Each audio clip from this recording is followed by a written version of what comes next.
கோடி ஸ்தோத்திரம். கிருபை நிறைந்தவரே மது ஸ்தோத்திரம் ஆண்டவரே. நேற்றும் என்றும் மாறாதவரே கோடான கோடி ஸ்தோத்திரம். நல்லவரே மது ஸ்தோத்திரம் ஸ்தோத்திரம் ஆண்டவரே. நன்றி கதாவே மது ஸ்தோத்திரம். மகா பேசமுள்ள பிதாவே, இந்த மகிமையான இந்த மதிய வேலைக்காக தகப்பனே எங்களை தாழ்த்துறோம். ஆம் கதாவே, உம்முடைய கிருபையினாலே மீண்டுமாக உம்முடைய சமூகத்திலே ஒரு வாச நாளிலே கத்தருக்குள்ளாக கதாவே எங்களை தாழ்த்தி ஆண்டவரே நாங்கள் மக்களாக எங்களை ஆண்டவரே நாங்கள் செய்யங்கொள்ளத்தக்கதாக இந்த நாளிலே எங்களை ஒடுக்கி ஆண்டவரே எங்களுடைய பலவீனங்களை உம்முடைய சமூகத்திலே தாழ்த்தவும் உம்முடைய பலத்தினாலே நாங்கள் எங்களை புதுப்பித்து கொள்ளவும் இந்த நாளை நீர் எங்களுக்கு கொடுத்த அந்த கிருபைக்காக உமக்கு ஸ்தோத்திரம். உம்முடைய நேரமாக உம்முடைய கிருபையினாலே எங்களை தாங்கின தேவன். ஆம் கதாவே, இந்த வெளியேறப்பட்ட நேரத்திலே எங்களுடைய ஆத்மாவுக்காக உம்முடைய வார்த்தையை தியானிக்க நாங்கள் வந்திருக்கிறோம். நிச்சயமாக உம்முடைய வார்த்தை எங்களோடு பேசுகிற வேளையிலே எங்களுடைய ஆத்மா புஷ்டி ஆகி கதாவே பலப்பட்டு ஆண்டவரே நாங்கள் யார் என்பதை நாங்கள் அறிந்து கொள்ள நிச்சயம் நீர் இந்த வேளையில் எங்களுக்கு உதவி செய்ய போகிற டைமுக்காக உமக்கு ஸ்தோத்திரம். உம்முடைய நேரம் எங்களுக்கு கொடுத்த பலத்துக்காக சுகத்துக்காக உம்முடைய நேரம் எங்களை ஆண்டவரே மக்களாக நாங்கள் ஆராதிக்க எங்களுக்கு கொடுத்த சுகத்துக்காக உமக்கு ஸ்தோத்திரம். வந்த ஒவ்வொரு ஜனங்களையும் ஆசீர்வதியும், வராத ஒவ்வொருவரோடு உம்முடைய கிருபை கூட இருக்கட்டும். தியானிக்க போகிற வார்த்தை ஆசீர்வதியும், அந்த வார்த்தையிலே நீர் மகிமைப்படும், அந்த வார்த்தையை கொண்டு எங்களோடு இடைப்படும். யாவை உம்முடைய கரத்திலே தாழ்த்தி இயேசு கிறிஸ்துவின் நாமத்தில் கேட்கிறோம். ஆமென் ஆமென். நாங்கள் நின்ற வண்ணமாகவே நாங்கள் 2 வேத பகுதியை நாங்கள் வாசிக்க போகிறோம். நாங்கள் முதலாவதாக ஏசாயா 1 பேதுரு 1ஆம் அதிகாரத்துக்கு நாங்கள் திருப்புவோம். 1 பேதுரு 1ஆம் அதிகாரம், அதிலே 6, 7, 317வது பக்கம், புதிய ஏற்பாடு. நான் வாசிக்கிறேன், சீக்கிரமாக நாங்கள் வாசிப்போம். நான் வாசிக்கிறேன். 1 பேதுரு 6ஆம் வசனம் 7ஆம் வசனம். இதிலே நீங்கள் மிகவும் சந்தோஷப்படுகிறீர்கள் என்றாலும் துன்பப்பட வேண்டியது அவசியமானதால் இப்பொழுது கொஞ்ச காலம் பலவிதமான சோதனைகளினாலே துக்கப்படுகிறீர்கள்.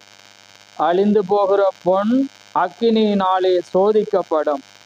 அதை பார்க்கிலும் அதிக விலையேற பெற்றதாயிருக்கிற உங்கள் விசுவாசம் சோதிக்கப்பட்டு இயேசு கிறிஸ்து வெளிப்படும் போது உங்களுக்கு புகழ்ச்சியும் கனமும் மகிமையும் உண்டாக காணப்படும். ஆமென்.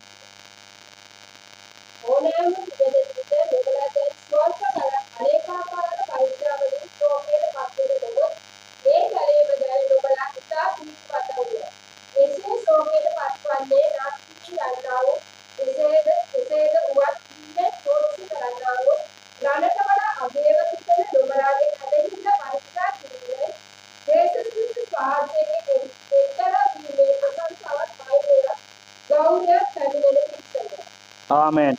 நாங்கள் ஏசாயா 35 10ஆம் வசனத்தை வாசிக்க போகிறோம். 839வது பக்கம், பழைய ஏற்பாடு. ஏசாயா 35 அதில் 10ஆம் வசனம். கர்த்தரால் மீட்கப்பட்டவர்கள் திரும்பி ஆனந்த களிப்புடன் பாடி சீயோனுக்கு வருவார்கள். நித்திய மகிழ்ச்சி அவர்கள் தலையின் மேல் இருக்கும். சந்தோஷமும் மகிழ்ச்சியும் அடைவார்கள். சஞ்சலமும் தவிப்பும் ஓடிப்போம். ஆமென்.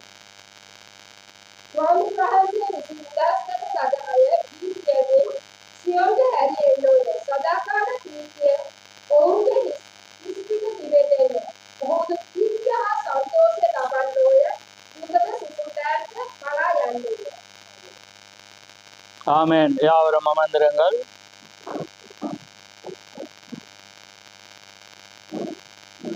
கர்த்தருடைய பரிசுத்த நாம மகிமைப்படுவதாக. ஆமென். இந்த வேத பகுதியிலிருந்து ஒரு தலையங்க நான் போட இல்லை, செய்தியிலிருந்து தான் ஒரு தலையங்கத்தை நான் போட போகிறேன். ஆமென். இப்போ தலையங்கத்துக்கான பொருள் விளங்காது. ஆனால் முடிவில் நீங்கள் புரிஞ்சு கொள்வீங்க. ஆமேன். என்ன நோக்கி பார்க்கும்படியாக நான் உங்களை கேட்குறேன். ஆமேன். ஏனென்றால் தேவன் நிச்சயமாக இந்த இடத்தை விட்டு கடந்து செல்லும் போது தேவன் உங்களுக்கு உதவி செய்ய வேண்டும். ஆமேன்.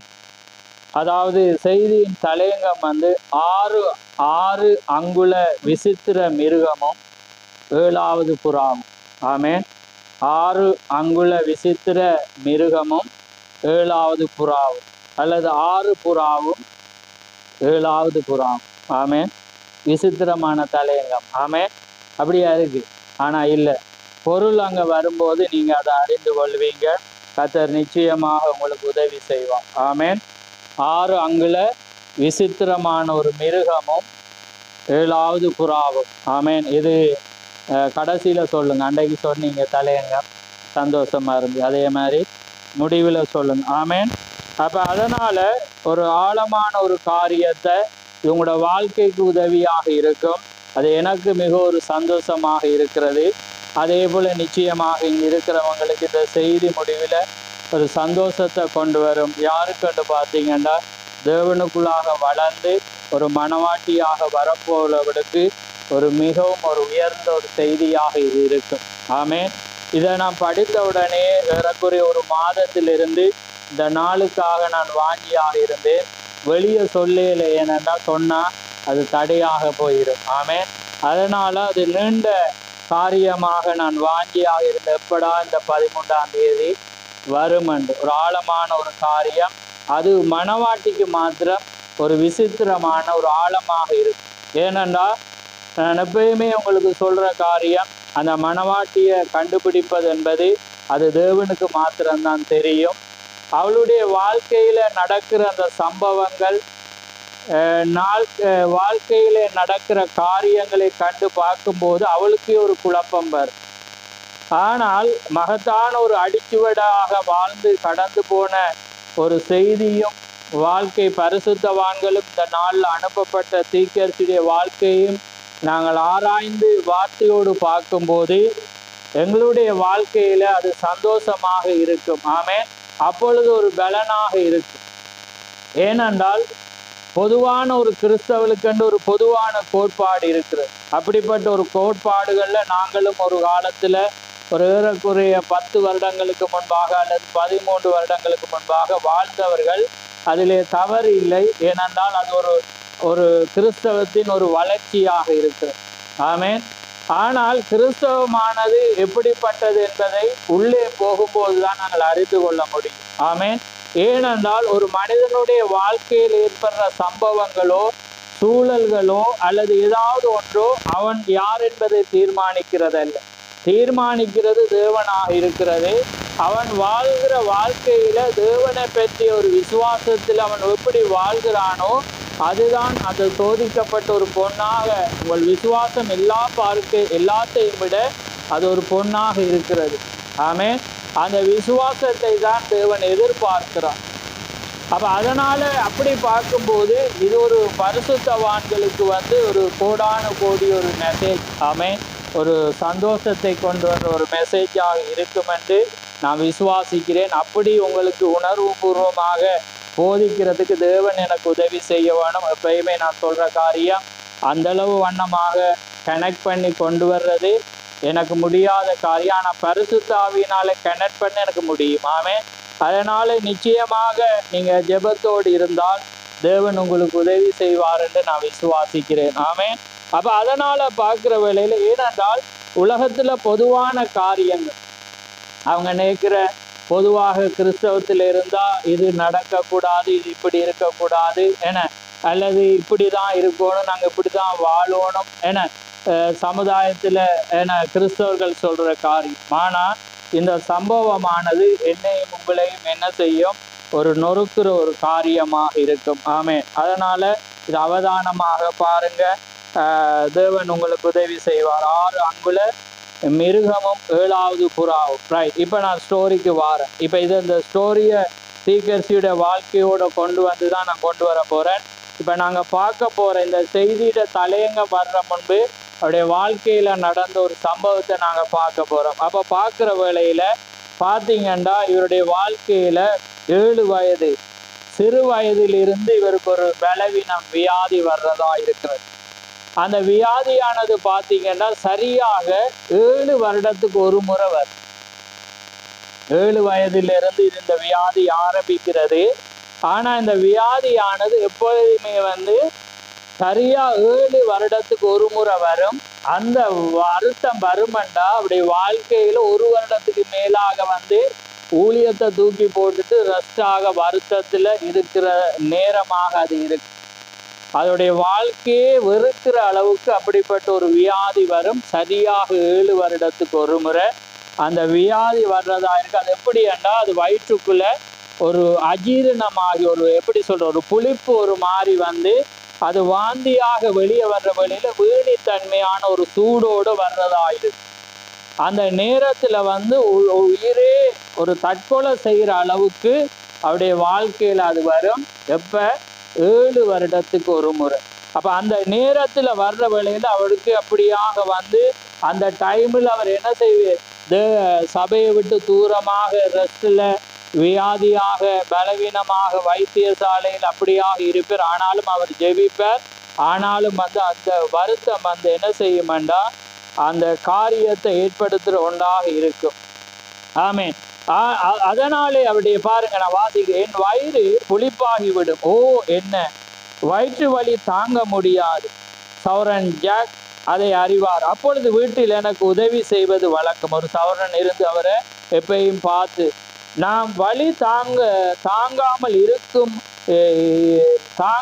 அந்த வலி ஏற்படுகிற வேளையில இவர் என்ன செய்வார்? அங்கும் இங்கும் நான் நடப்பேன். அப்பொழுது சூடான வளவளப்பான தண்ணீர் போன்ற ஒன்று என் வயிற்றில் இருந்து வெளிவரும். நான் இந்த நிலையிலே பிரசங்க பீடத்துக்கு சென்று பாருங்க, அந்த டைம்ல சில நேரத்தில் ஓய்ந்திருப்பேன், சில நேரத்தில் அந்த டைம்ல அவர் என்ன செய்வேன்? பிரசங்கம் பண்ணுவேன், வியாதியஸ்தர சுகமாக்குவேன்.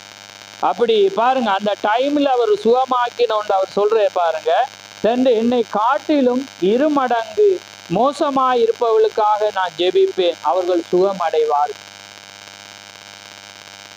முகத்தில் புற்றுநோய் இருந்த ஒரு மனிதன் மேல் என் கரங்களை தூக்கி வைக்கும்படி கூறினேன். அப்ப அந்த டைம்ல இவருக்கு இயலாது. அப்ப அந்த வருத்தம் வந்தோடனே இவர் முழு எப்படி சொல்ற உடம்பே வீக் ஆயிடும்.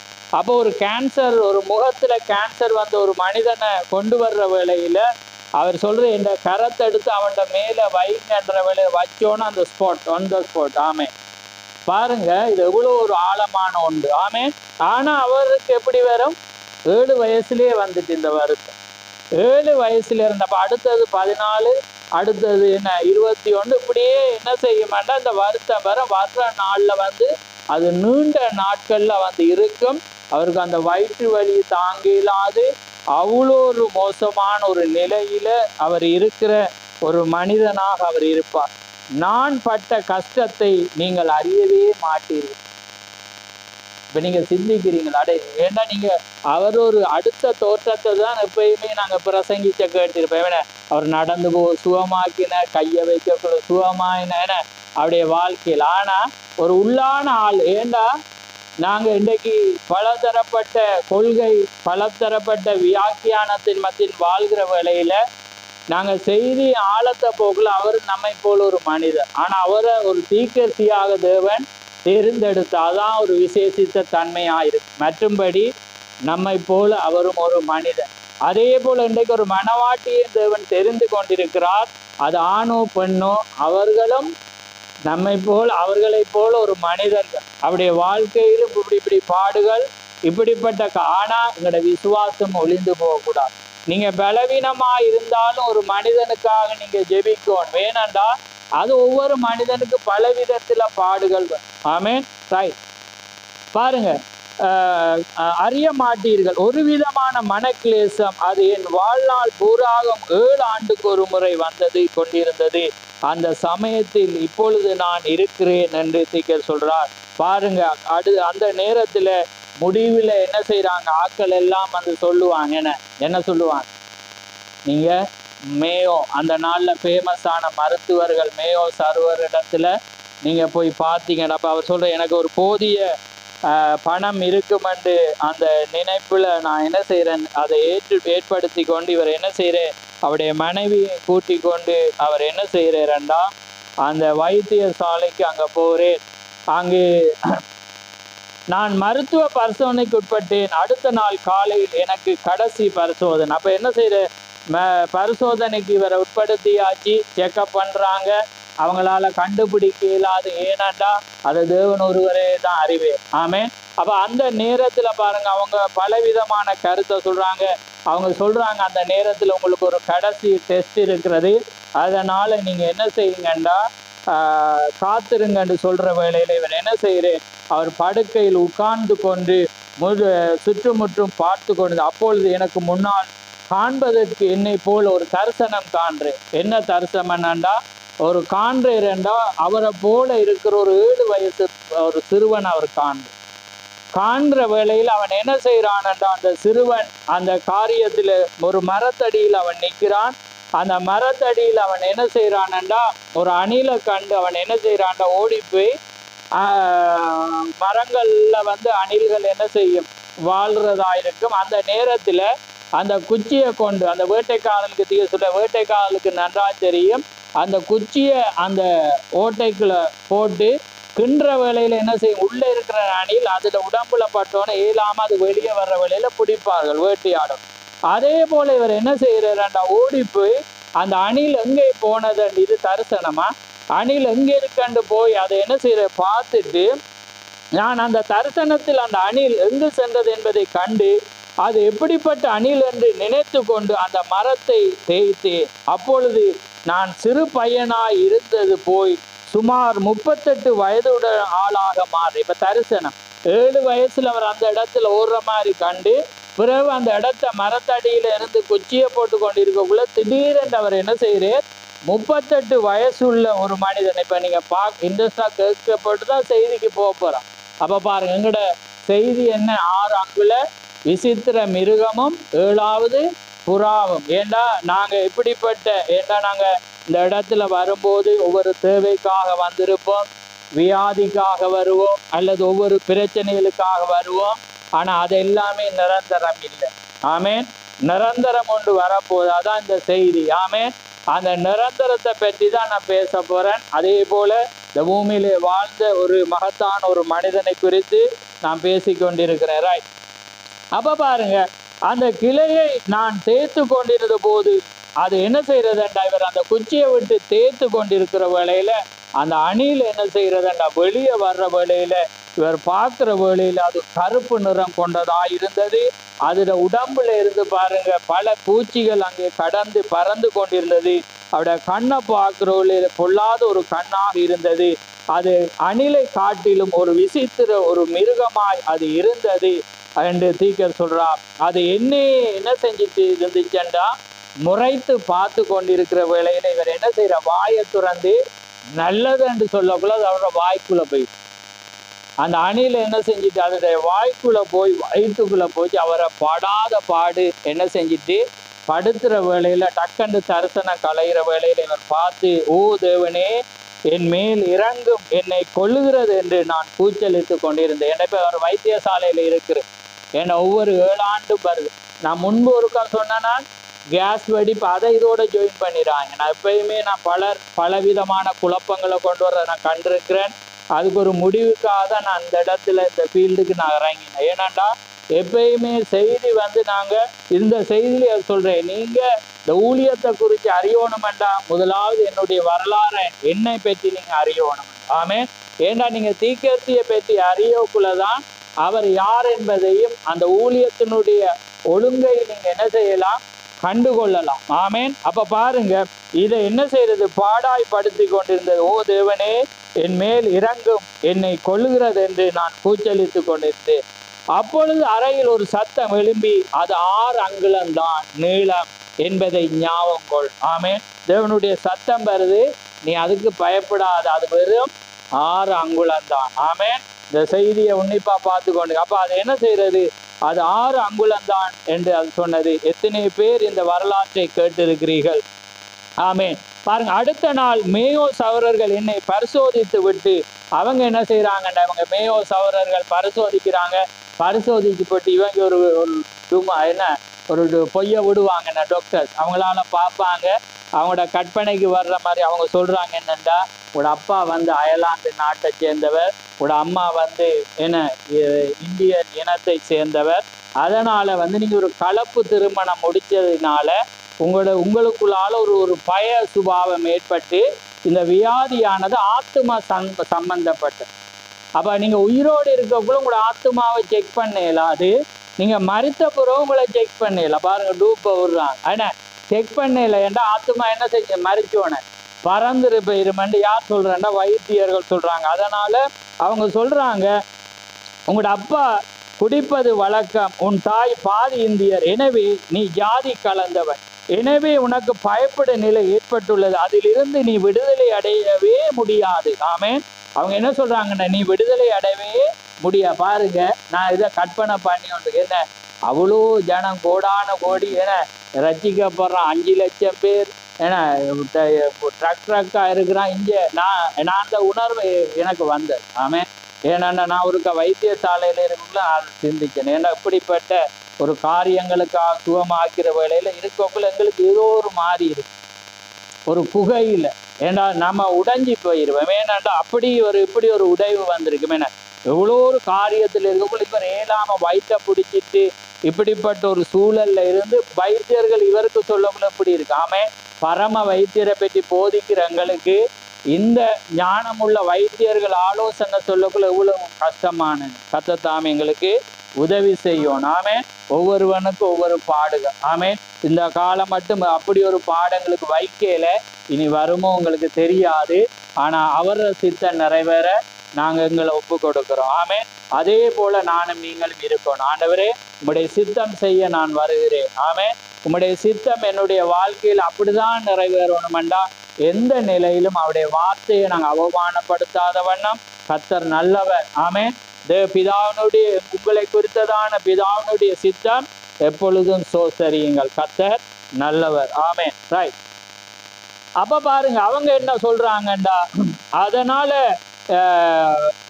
உங்களோட அப்பா குடிகாரர் என்றபடி, எனவே நீ ஜாதி கலந்தவன், அதனால நீ விடுதலை ஆகாம மற்றபடி நீ ஆரோக்கியம் உள்ளவன், இது உன் ஆத்துமாவில் உள்ள ஒன்று, அதை மனிதனால் கட்டுப்படுத்த முடியாது. ஒரு மனிதன் மரித்த பிறகு அவனுக்கு மருத்துவ பரிசோதனை செய்ய முடியாது, ஏனெனில் அதனுடைய ஆத்துமா போய்விட்டு இருக்கும். இதிலிருந்து நீ விடுதலையாகவே முடியாது என்று டமார் ஒன்று ஒரு குண்டை யார் போட்டுட்டாங்க? மேயோ சகோதரர்கள் போட்டுட்டாங்க. ஆனா தேவன் சத்தம் சொல்லுது, அது வெறும் 6 அங்குலம் மாத்திரமே. ஆமே. தேவன் கொடுத்தா நித்தியமா கொடுப்பேன். அதுக்காக தான் நாங்க இப்ப இன்றைக்கு அப்படி ஒரு செய்தியை தான் நாங்க பார்த்து கொண்டிருக்க போறோம். அப்ப பாருங்க, இந்த மருத்துவர் என்னிடம் என் தகப்பனார் அப்படியாக பல காரியங்கள் அவங்க சொன்னாங்க.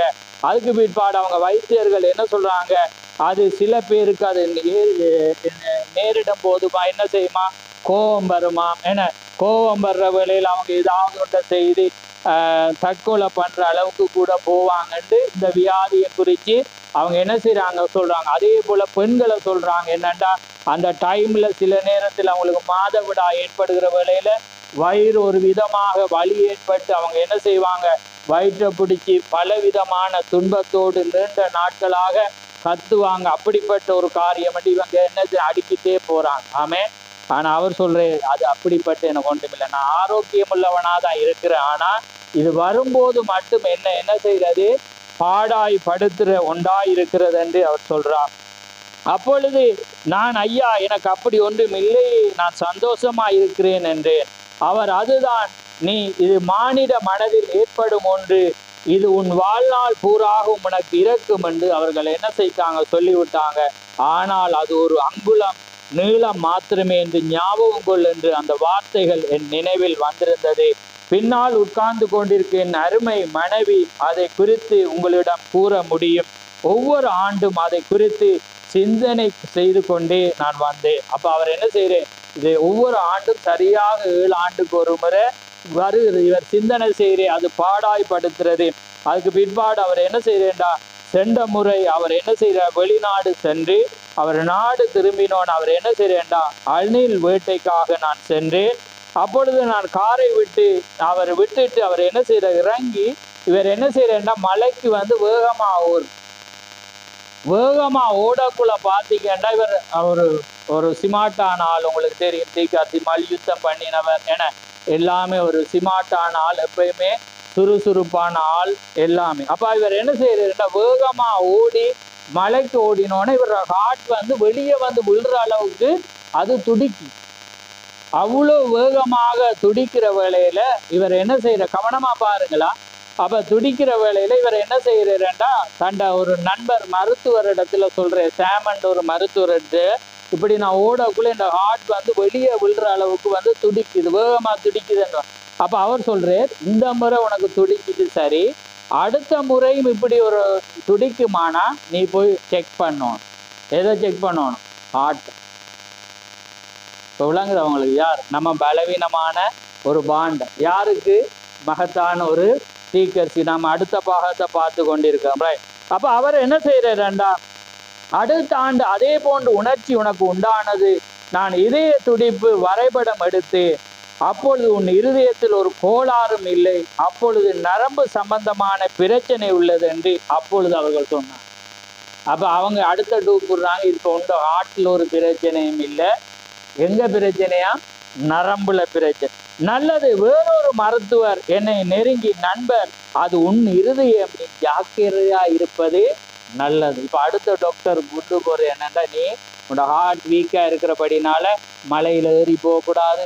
இப்ப சொன்னினோன்னு ஆக்கள் கீழே தரையில இருக்கிற மாதிரி அவருக்கும் சொல்லிட்டாங்க. சொன்னோன்னு என்ன நடக்குதுன்ற இப்ப அவரும் இப்ப அதிகமா இப்ப சத்தமோட்டு பிரசங்கிக்கிறார், ரைட்? நீ ஜாக்கிரதையா இருப்பது நல்லது என்று கூறிவிட்ட அந்த ஆண்டு நான் சௌரன் மூரை தொலைபேசியில் கூப்பிட்டு விஷயத்தை கூறின போது எனக்கு பதிலாக வேறு யாரையோ பிரசங்கிக்க ஏற்பாடு செய்தார்.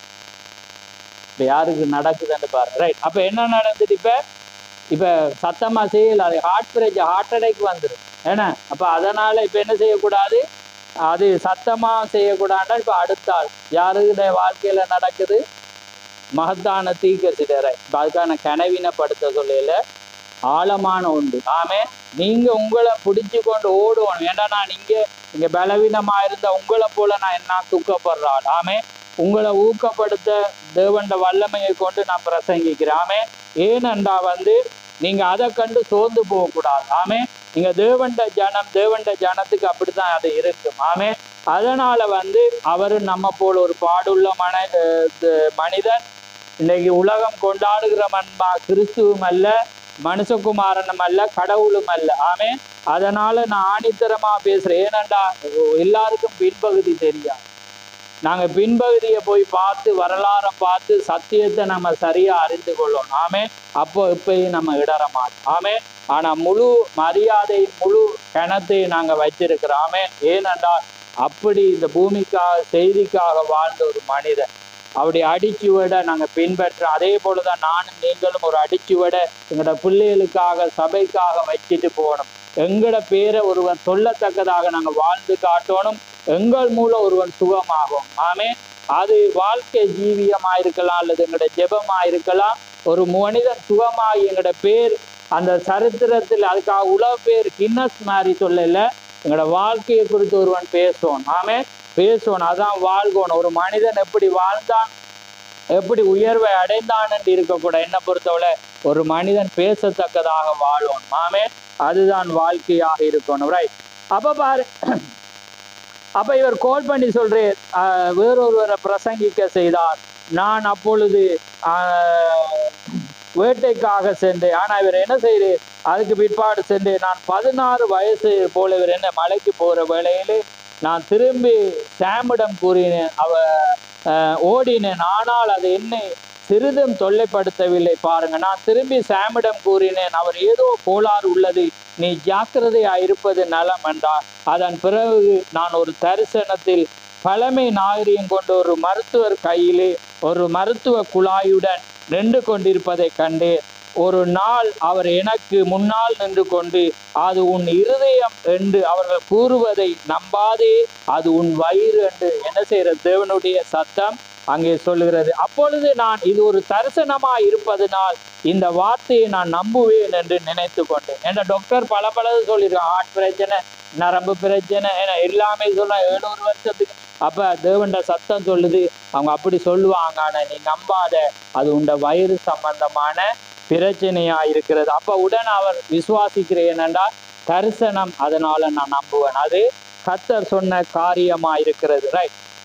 அதுக்கு பிற்பாடு நான் ஆப்பிரிக்காவுக்கு புறப்பட்டேன். அங்கு செல்வதற்கு முன்பு பல ஊசிகளை போட்டு கொண்டேன். ஏன்னா ஒவ்வொரு நாட்டுக்கு பிரயாணம் பண்ணுற வேளையில பல ஊசிகளை போடணும். ஏன்னா அது நாட்டினுடைய சட்டம். நான் அங்கே போகிறேன், நான் ஊசி போட மாட்டேன், நான் ஒரு பெண்டிகோஸ் என மருந்து என்ன ஒன்றும் செய்யாது அப்படி நம்ம சொல்லல. ராயனுடைய நியதியை நம்ம என்ன செய்யணும், நிறைவேற்றணும். ஆனால் எங்களோட விசுவாசம் தேவனை சார்ந்திருக்கு. அந்த மருந்தா போட்டுட்டு போகணும். ஏன்னா அங்கே பண்டி காய்ச்சலுக்கு, மற்ற காய்ச்சலுக்கு, இந்த காய்ச்சல் இருக்குன்னு அது எனக்கு வரக்கூடாது போடக்கூடாது. ஆமே, கடமைக்கு போடுவோம். ஆமே, அதனால அதை தேவன் என்ன செய்வார், அதை பார்ப்போம். நாங்கள் பயந்து போட்டா அதுதான் எங்களுடைய பலவீனமா இருக்கிறது. ஆமே, அதனால் அவர் அந்த மறுக்கிறார். அப்பொழுது அவங்க ஹீமோகுளோபின் அடுத்தது அவருடைய எல்லா செக்கப் பார்க்குறாங்க. அதுக்கு பிற்பாடு சொல்கிறாங்க, நான் இப்போ தான் பார்க்குறேன், நான் பார்த்தேன்னா சக்கரை நோய் இப்போ தான் வந்துட்டு.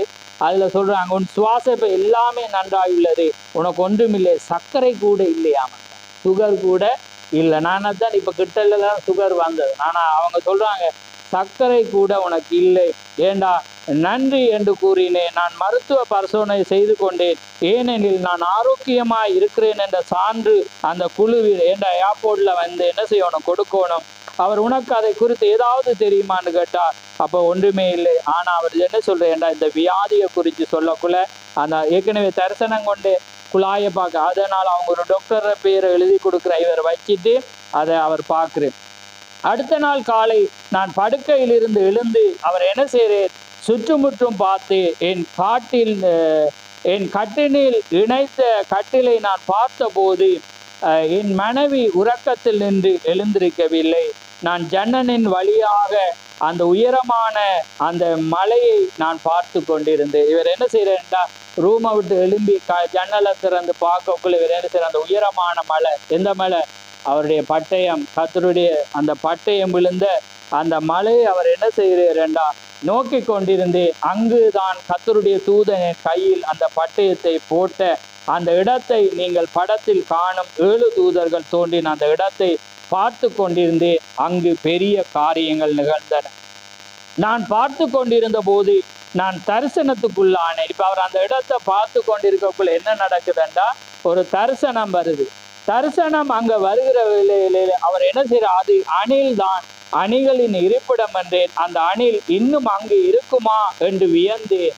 நான் மரத்தின் கிளையை ஆட்டின போது அந்த அணில் வெளியே வந்தது. திரும்ப என்ன செய்யற, அந்த தரிசனத்துல அந்த மரக்கிளையை போட்டு ஆற்ற வேளையில திரும்ப என்ன செய்து அந்த அணில் மேல வந்தது. பார்க்கும்போது அந்த அணில் வெளியே வந்து நான் என் கண்ணை சிமிட்டுவதற்கு முன்பு அந்த அணில், இந்த அடையாளங்கள் நீங்கள் புரிந்து கொள்ள வேண்டுமென்றால் என் ஊழியத்தை குறித்து நீங்கள் அறிந்து கொள்ள வேண்டும். நான் முன்னமே சொன்ன மாதிரி அது என் மேல் பாய்ந்தது, ஆனால் அதில் குறி தவறினது. அது என் வாய்க்குள் போகாமல் என் மார்பிலே என்ன செய்தது, பட்டு விழுந்தது. அடுத்த தரிசனத்தில் அவர் பார்க்குற வேளையில் ஆற்ற வேளையில் வெளியே வந்துச்சு, பயங்கரமா இருந்துச்சு. கண் சிமிட்டு நேரத்தில் அதை என்ன செஞ்சுட்டு பாயிற வேளையில இந்த முறை அது எங்க பாயலண்டா, வாய்க்குள்ள பாயாம எங்க செஞ்சு மார்புல பட்டு அது அப்படியே விழுந்தது. விழுந்த உடனே இப்படி நடந்தவுடன் ஏதோ ஒன்று கடலினா மலைக்கு செல் என்று கூற கேட்டேன். நான் திரும்பி பார்த்து, மேடா உறக்கத்தில் இருந்து எழுந்து விட்டாயா தேனே என்று சொல்லி அவளை எழுப்பினேன். அவள் என்ன விஷயம் என்றால், அப்பொழுது விடியற்காலை 5 மணிக்கு நான் வெளியே பார்த்து கொண்டிருந்தேன் தேனே, மறுபடியும் அந்த அணிலை கண்டேன் தேனே என்றேன். அவள் எந்த அணில் என்றாள், நான் மேயோ மருத்துவமனையில் இருந்தபோது கண்ட அதே அணில் தெரியுமா? இந்த முறை அது என் வாய்க்குள் பாய தவறிவிட்டது. அது என் மார்பில் மேல் பட்டு கீழே விழுந்தது. தேவனுக்கு ஸ்தோத்திரம். நான் சிறுவனாயிருந்த முதல் இப்படி நடக்கும் என்று ஆவலாயிருந்தேன். அப்படி நடந்ததை நான் காண முடிந்தால் தரிசனம் என்னவென்றால், நான் அடிவதற்கு முன்பு அப்படி நடப்பதை நான் நேரில் கண்டால் நான் சுகமடைவேன் என்று கூறினேன். அப்படிதான் இருப்பேன் என்று கூறினேன். 40 ஆண்டுகளாக இதற்காக காத்து கொண்டிருந்தேன், இப்பொழுது நடந்து விட்டது என்றார். ஏண்டா இவர் ஒரு தரிசனத்தை பார்த்து கொண்டு அது பார்த்தா நான் நிச்சயமாக பூரண சுகமாவேன் என்ற அந்த விசுவாசத்தோடு இருக்கிறேன். இப்ப 7 வயசுலேருந்து வந்து இப்ப காண்ற நேரம் எப்பண்டா 63 64 இப்ப நான் சொல்றேன். அப்ப யோசிச்சு பாருங்க, எத்தனை வருஷ ஊழிய போராட்டத்துல 40 வருடமாக இது 7 முறைக்கு வந்தது. அதை விட அவருடைய வாழ்க்கையில ஒவ்வொரு நாங்க வாழ்க்கை வரலாறு பார்த்தீங்கன்னா வந்த பாட பார்த்தா துண்டல் காணும் துணியை காணாமட்டு நாங்க என்ன செஞ்சிருவோம், ஓடிடுவோம். ஆமே.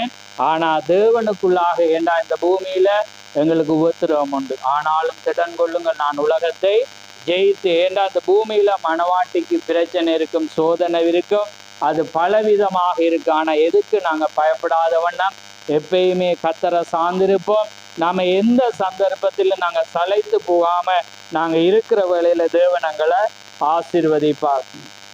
அப்ப அந்த வேளையிலே நான் மேயோ மருத்துவமனையில் இருந்தபோது அவர்கள் இதை அறிவித்த போது நான் படுக்கையில் விழித்து கொண்டு இருந்தேன். அப்பொழுது இவருக்கு ஒரு ஞாபகம், செய்திக்கு கிட்ட நெருங்கிட்டேன். அப்ப பாருங்க, அப்போ ஞாபகம் வருது என்னன்னா, அவருடைய தாயார் ஒரு தரிசனத்தை சொல்ற. இவர் ஏற்கனவே அவருடைய தாயார் மகிமைக்கு சென்றுட்டா. இப்ப அவர் அந்த தரிசனத்தை நினைச்சு பார்க்கிறேன். அவர் உயிரோடு இருக்கக்குள்ள ஏறக்குறைய 3 அல்லது 4 தரிசனம் கண்டார், சொப்பனம் கண்டார். அது எல்லாமே சரியாக அமைந்தது. அப்ப ஒரு தரிசனத்தை கண்டு இவைக்கு சொல்றார் என்னண்டா, அந்த தரிசனத்துல அவர் பார்க்கும்போது பிரண்ணாம் வந்து மரிக்கிற தருவாயில படுத்து கொண்டிருக்கிற கட்டில அந்த நேரத்துல அவ பார்க்கிறா, இவர் ஒரு மலையின் மேல ஒரு வீடை கட்டி கொண்டிருக்கிறார். ஆமே. அவர் மலையின் மேல் ஒரு வீடை கட்டி கொண்டு இருக்கிறமான ஒரு சொப்பனம் கண்டேன். நான் அவன் தரிசனம் என்று சொன்னா அது அவருடைய சொப்பனம்.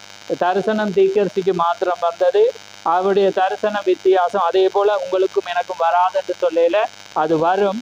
ஆனா அதிகமாக ஜனங்களோடு தேவன் இடம்பெற ஒரே ஒரு வழி சொப்பனம் என்று நான் உங்களுக்கு செய்தியின் ஆதாரத்தை கொண்டு சொல்லியிருக்கிறேன். அதை தாண்டி தரிசனம் வரும் என்றால் நானும் நீங்களும் பாக்கியவான். ஆனா அது எங்களுக்கு அந்த வளர்ச்சி வரல. ஆனால் அப்பப்ப எங்களோட சில பேர் முகங்கள் வந்து போகும் என சில காரியங்கள் வரும், அதுவும் ஒரு தரிசனம் தான்.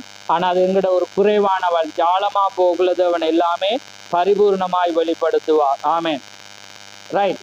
அப்ப பாருங்க, சொப்பனம் கண்டு, சொப்பனத்தில் நீ வியாதிப்பட்டு மரண தருவாய் இருந்தாய், உன் வயிறு வழக்கம் போல் இருந்தது என்றார்கள். அவர்கள் எத்தனை விதமான ஆகாரம் எனக்கு சமைத்து கொடுத்தார்கள். ஆனால் நீ மலையின் மேல் ஒரு வீடு கட்டி கொண்டிருந்தாய்.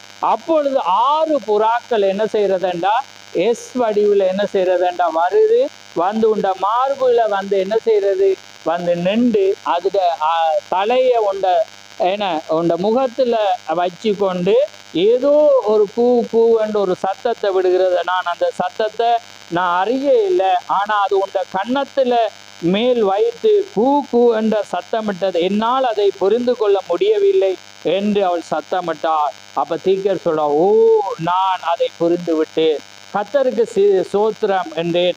அவர்கள் அவை மறுபடியும் எஸ் வடிவிலே கூ என்று சத்தமிட்டு கொண்டு அது வானத்துக்கு திரும்ப போனது. ஏனண்டா எஸ் என்றா உங்களுக்கு என்னன்னு தெரியும், என்னது சஃபரிங். அப்படி என்றா என்ன துன்பம். அப்படி என்று அவர் சொல்றேன், இந்த 6 புறாக்களும் அது துன்பமாய் அது வந்தது. ஆனா 7வது ஒரு நாள் புறாவை காண்ற வேளையில அது என்ன செய்யாது, அது என்னை விட்டு போயிடும் என்று அவர் என்ன சொல்றேன் அங்க சொல்றேன். பாருங்க, நான் கண்ட அந்த சிறு மிருகம் 6 அங்குலம் நீளம் உள்ளது. அம்மா கண்டது 6 புறாக்கள். 6 என்னும் முடிவாகாது. உங்களுக்கு தெரியும் 6 வந்து முடிவாகாதவன். ஆனால் என்றாவது ஒரு நாள் நான் 7வதை காண்பேன் என்று அறிந்து கொண்டேன். அது மனிதனின் அவதிப்படுதல், அதாவது துன்பப்படுதலாய் இருக்கிறது. அதான் சஃபரிங். என்று அந்த பூமியில எங்களுக்கு 6000 வருஷம் உபத்திரம் இருந்துச்சு. ஆனா 7வது எங்களுக்கு உபத்திரம் இல்லாத ஒரு கட்டத்துக்கு போறோம். ஏண்டா 7வது புறா வந்திருக்கு. ஏண்டா உங்களையும் என்னையும் ஒன்றுமே வியாதிப்படாத ஒன்றிடக்கு. ஏண்டா தேவன் செய்யற காரியம் வந்து அதுதான் நிரந்தரம். இந்த பூமியில இன்னைக்கு வருவீங்க, வியாதிக்கு சுகப்படுத்த, ஆனா திரும்ப வரும். ஏன்னா இன்னைக்கு ஒரு பிரச்சனை வரும், ஆனா அது மறையும், வேறொரு பிரச்சனை வரும். ஆனா ஏழாவது அங்க வரும்போது, ஏழாவது அங்கே புறா வரும்போது அது நித்தியமான ஒன்றாயிரும். அங்க வந்து எதுவுமே அது இருக்கு. ஏண்டா அது இந்த நாள்ல உங்களையும் என்னை அழைத்து கொள்ள அது வந்திருக்கு பாருங்க. அப்பண்டா அது என்ன வருது பாருங்க, அது எஸ் வடிவுலவர். அப்ப எஸ்ண்டா உங்களுக்கு துன்பம், சஃபரிங். அப்ப என்ன செய்யறதுண்டா திக சொல்றேன், அது எந்த வண்ணமாய் வந்தது, அது மனிதனின் அவதிப்படும், அது அவதிப்படுதல் இப்படியாக சென்று கொண்டிருந்தது. அப்ப பாருங்க, அந்த அன்று காலை அந்த தரிசனத்தை நான் கண்ட பிறகு எழுந்து நான் கர்த்தருக்கு கீழ்ப்படிந்தேன். என் சிறு பையன் ஜோசப் அவர் என்ன செய்கிறேன், பள்ளிக்கூடத்துக்கு அங்கே கொண்டு போய் விட்டுட்டு நான் அடுத்த நாள் கடினா மலை அடிவாரத்துக்கு சென்றேன். கர்த்தருடைய தூதன் என் கையில் பட்டயத்தை போட்ட அந்த இடத்தை அடைந்தேன். அப்பொழுது காலை நேரமாயிருந்தது. அங்கிருந்த மலையின் மேலே ஏறத் தொடங்கினேன். நான் சிகரங்களுக்குள்ளாக வழியாக அங்கு நான் போனேன். அப்பொழுது ஒரு சத்தமானது, நீ என்ன செய், வலது பக்கம் திரும்பி பார் என்று கூறினது. நான் சிகரங்களை அடைந்து நான் பிரம்மாண்டமான பாறைகளை சுற்றி வந்து கொண்டிருந்தேன். அந்த பாறைகள் இந்த கூடாரத்தை காட்டிலும் பல மடங்கு பெரிதாயிருந்தன. அந்த உயரத்தில் நான் படுத்து இளைப்பாறினேன். அந்த உயரத்தில் மனிதன் செல்ல மிக அபூர்வமானது. ஏன்னா தீர்க்கதரிசி வந்து எப்பயுமே மலையான இடத்துல போய் ஜெபிப்பார். ஆமே, மலை உயர யாருமே அந்த இடத்துக்கு போக மாட்டாங்க, அவருக்கு பயமே இல்லை. ஏன்னா வேட்டையாடுற மிருகங்கள் எல்லாம் பயங்கர கரடிகள், ஏன்னா சிங்கம் எல்லாமே இருக்கு. ஆனால் இவர் பயப்படாம எப்பயுமே ஒரு வேட்டையாடுறது வளமை. ஊழியத்துக்கு போறதை விட அவர் வேட்டைக்கு போய் கர்த்தரோடு அவர் இடைப்படுவார், இயற்கையோடு. ஏன்னா அது எலியாவுடைய ஆவியின் ஒரு தன்மையாயிருக்கிறது. அப்ப அதனால இவர் என்ன செய்ய, போய் உயரமான மலையில அவர் ஏறி அவர் படுத்து கொண்டிருந்தார். உயரத்தில் மனிதன் செல்ல மிக அபூர்வம். ஏறக்குறைய 11 மணிக்கு ஒரு சிறு குகைக்குள் நுழைந்தேன். பாருங்க, டைம் எப்பயுமே நீங்க அவதானமா பார்க்கணும். எப்பயுமே 11 மணிக்கு நிறைய வேதத்தில் இருக்கேன. ஏன்னா ஒருவன் சுகமாயினது 11வது மணி வேலை. ஏன்னா கூலியில அழைச்சது கடைசியிலையும் 11வது மலை. அப்படி எப்படி அடுக்கிட்டு போகலாம். அதுக்கான இதை பொறுத்த வரையில நீங்க எப்பயுமே டைமை எதிர்பார்க்கணும். ஏன்னா எந்த டைம்ல அவர் சந்திக்கிறார், பேசுறார், ஏன்னா எல்லாமே நாங்க பார்க்கணும். அதே போல எங்களுக்காக ஜெபிக்கிற டைமே நம்ம நோக்கி பார்க்கணும். ஆமே, ரைட். அப்ப மான்கள் செல்லும் பாதையில் இப்படி சிறிது உள்ளே திரும்பி இருந்தது.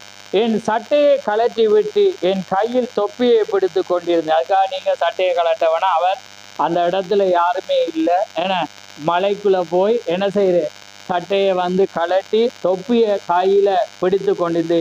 ஏனெனில் எனக்கு அதிக வியர்த்தது. ஏன்னா மலை உச்சி குகைக்குள்ள போறோன்னா எப்படி வியர்க்கும் என்று உங்களுக்கு தெரியும். வியர்த்தது, வியர்ப்பில் குளிர்ந்தது போல் ஆயிடுச்சு. அந்த சிறு குகைக்குள் சென்றவுடனே நான் கர்த்தருடைய பிரசன்னத்தை உணர்ந்தேன். ஆமே, இப்ப அவருக்கு ஒரு பிரசன்னம் வருது, எங்கேயோ தேவன் இருக்கிறாரு. ஆமே, அப்படி உங்களுக்கு வந்திருக்கா? ஆமே, அது வரணும். ஏன்னா அந்த டைம்ல நீங்க ஒரு தேவனுக்குள்ளாக நெருங்கி இருக்கக்குள்ள ஒரு பிரசன்னம் வரும். அப்ப பாரு, அந்த பிரசன்னத்தை உணர்ந்து என் தொப்பியை கீழே போட்டு விட்டு சுற்றும் முற்றும் பார்த்து, அவர் இங்கு எங்கேயோ இருக்கிறார், அவர் இங்கே இருக்கிறார் என்றறிவேன் என்று நினைத்து கொண்டேன். அது என்ன என்று எண்ணிக்கொண்டு சில அடிகள் எடுத்து வைத்தேன். கர்த்தாவே, இங்கே எங்கே நீர் இருக்கிறீர் என்று நான் நோக்கின போது பாதையில் அந்த சிறு அணில் விழுந்து கிடந்த. அப்ப அவர் பார்க்கிற வேளையில நடந்து போற பாதையில பார்த்தீங்கன்னா ஒரு சிறு அணில் என்ன செய்தது, விழுந்து கிடந்தது.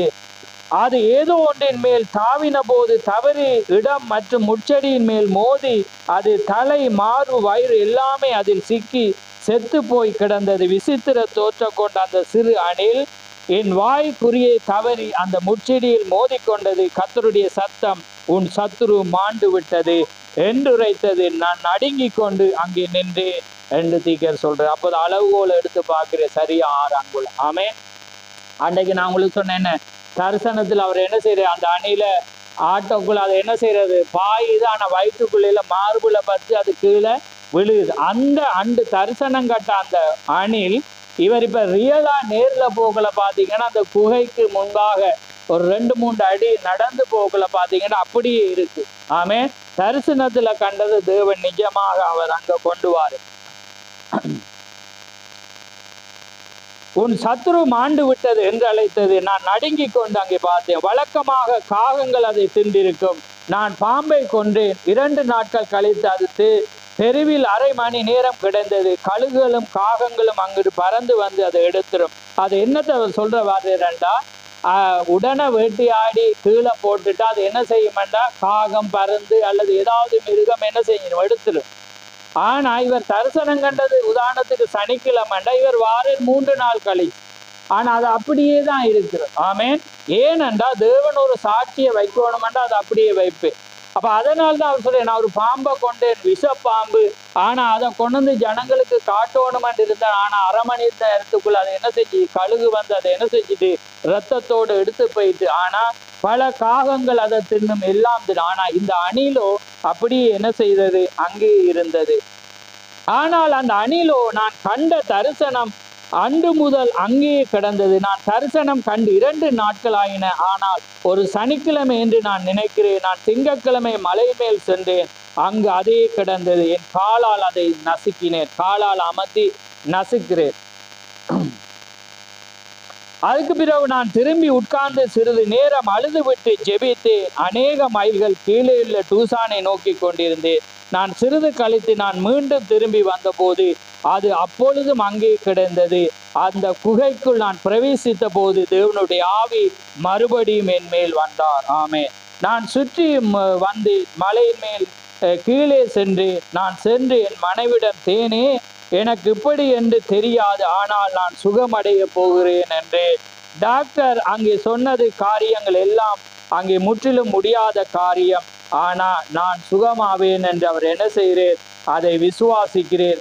அடுத்த நாள் ஒரு சத்தம், நீ மறுபடியும் மலைக்கு போகின்றது. பாருங்க, அன்று நான் ஒரு வழியாய் அங்கே போவதற்கு பதிலாக வேறொரு வழியாக போகும்படி ஏவப்பட்டேன். இப்ப அவர் வளமையா போற வழியை விட வேறொரு வழியால போக அங்கே அவர் என்ன செய்யற, ஏவப்பட்டு நான் அங்கு நின்று கொண்டிருந்தேன். அப்பொழுது அதோ அந்த 7வது வெள்ளை புறா என் முன்னால் உட்கார்ந்து கொண்டிருந்தது. ஆமேன். அவர் என்ன அவர் சொன்னேன், நான் 1வது ஒரு நாள் 7வது காண்பேன், அப்பொழுது நான் பரிபூர்ண சுகமடை.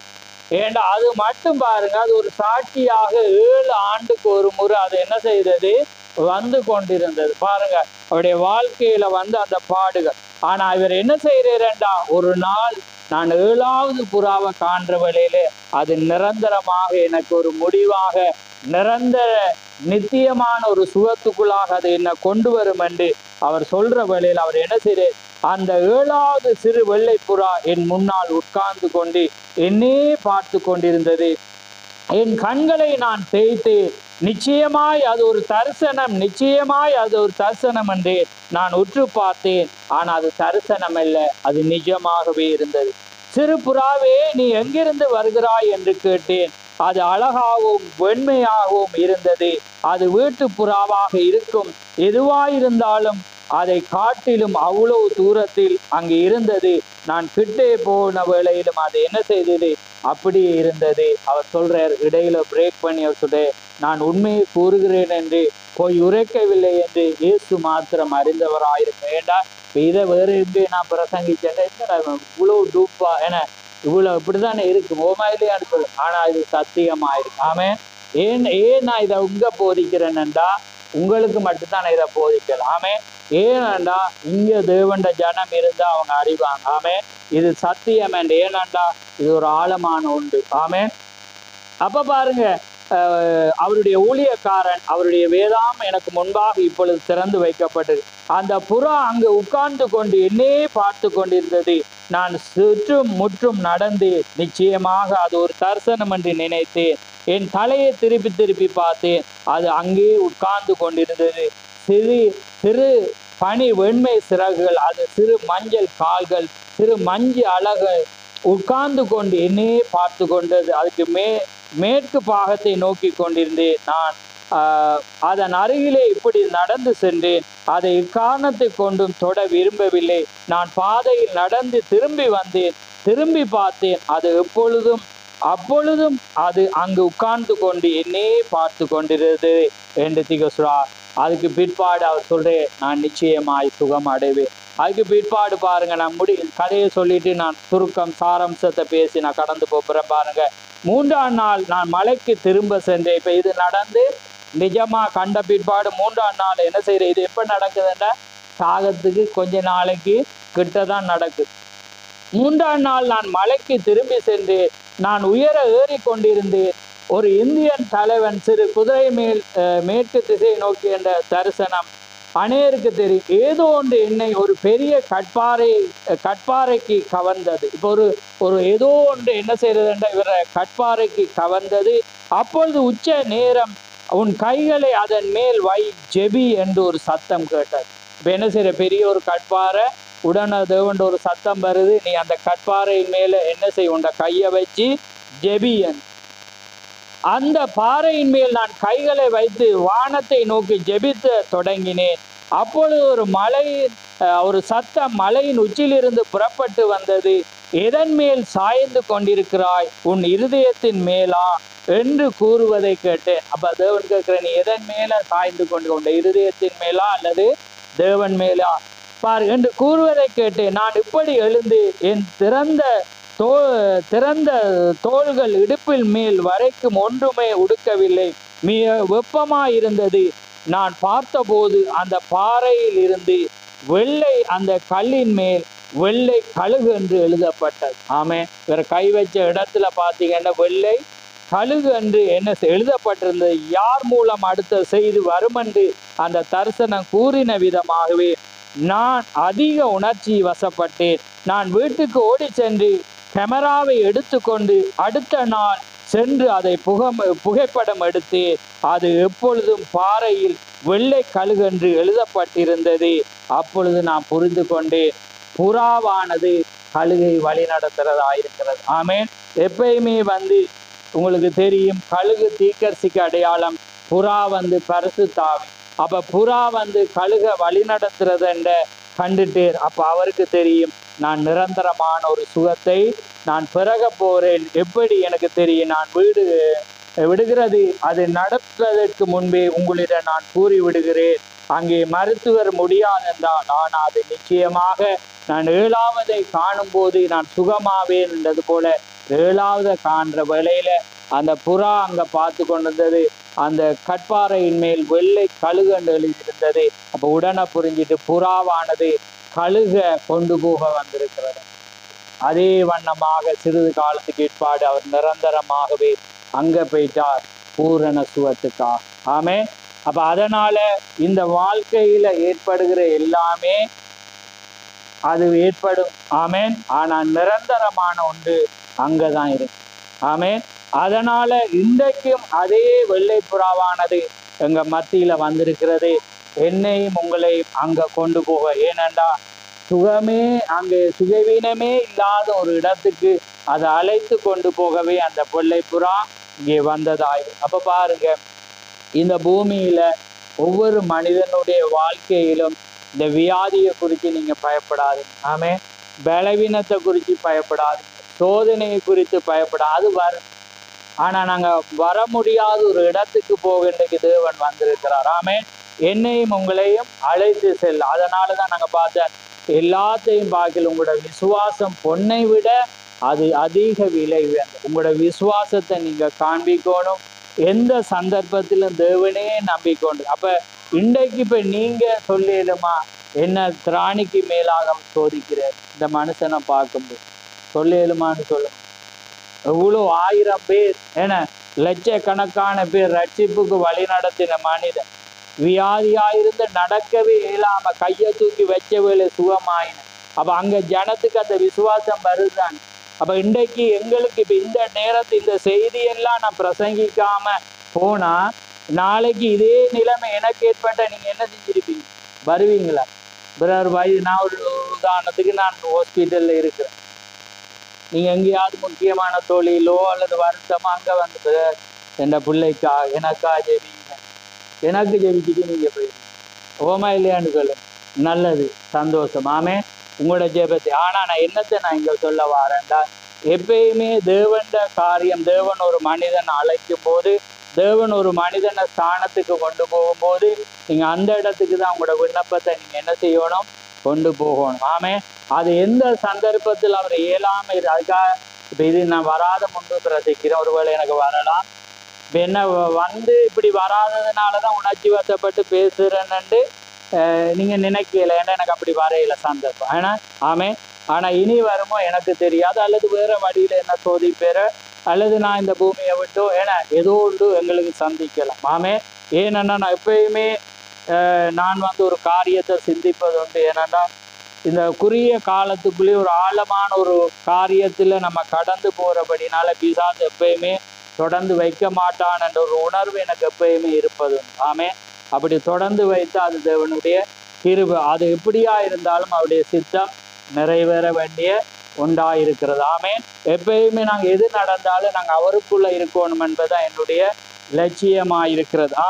ஆனா எனக்கு இந்த பயம், இந்த சந்தேகம் எப்பயுமே இருப்பது உண்டு. அதனாலதான் தேவனுடைய சமூகத்திலிருந்தே நான் நினைப்பதை நான் உங்களுக்கு சொல்றேன். ஏனென்றா எப்பயுமே நம்ம தேவனுடைய காரியத்துக்கு ஆக்ரோஷமா இருந்து ஆழமான காரியத்துல வைராக்கியமா இருக்கும் போது அவன் எப்பயுமே எங்களை விட மாட்டான்.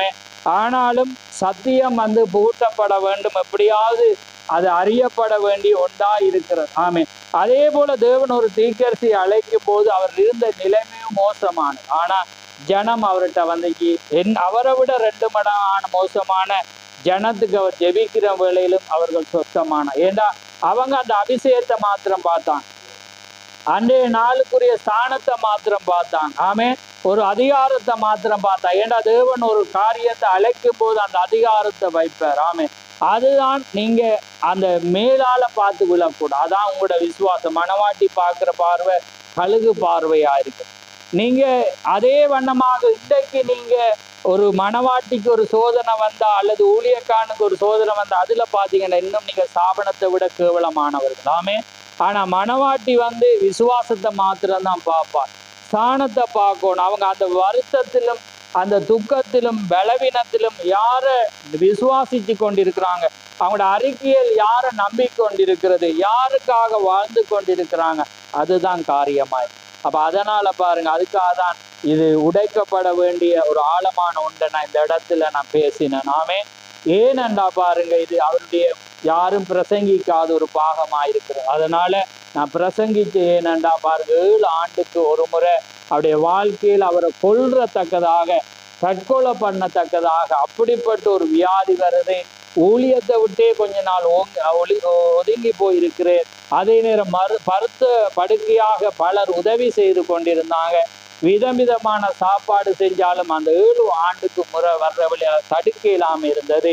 மேயோ சகோதரர்களாலும் தடுக்க இல்லாம பல வழிகளில் பொய்யான கருத்துக்கள் அவங்களோட அறிவு கட்டின வண்ணமாக அவங்க சொன்னாங்க. ஆனா தேவன் ஒன்றே ஒன்று சொன்னா, நீ அதை யோசிக்காத, உண்ட வயிறு மட்டும்தான் பிரச்சனை. தேவன் அந்த ஒரு பலவீனத்தை அந்த முள்ளை வச்சு பவுலுக்கு வச்சேதான் ஒரு முள்.